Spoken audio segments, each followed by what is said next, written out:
pushback against FC Cincinnati's plan to build a $200 million soccer stadium in the West End. The Cincinnati School Board rejected the team's property tax proposal and wants a community benefits agreement with neighborhood groups. Joe Webb shows us why some are worried about history repeating itself. In a room defined by politics, a history lesson was on the agenda of the Equity, Inclusion, and the Arts Committee today. Councilwoman Tamaya Dennard, whose forebears were displaced by a West End development, brought in an historian to school her peers. I think it's important that people have a historical context of what has taken place in the West End so that they understand better why there is some resistance by some to this development, potential development. A proposed FC Cincinnati stadium would sit in the heart of the West End.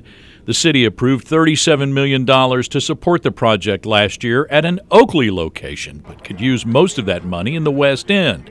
Dennard, who was not on council at the time, says she would have voted against it. It was rushed through. There was no thoughts about what the community needed. A lot of people are talking about community benefits agreements. Well, that shouldn't be decided after you've given the money away. That needs to be decided up front. Today, FC Cincinnati sent Local 12 a draft of a community benefits agreement. It commits to hiring neighborhood workers, establishing an advisory council, and to develop affordable West End housing. Dennard says her top priority is that no resident gets displaced. It's a West End issue with a long history. Changes made in the West End in the 1950s and 60s are blamed for displacing 25,000 people, most of them African American, and demolishing 2,600 buildings, 30 streets. That's the story behind Finding Kenyon Bar, the art project featured in this morning's committee meeting. It's also on display at the Seven Hills neighborhood houses. It's a catalog of homes and businesses lost to I-75 in the industrialization of the area renamed Queensgate.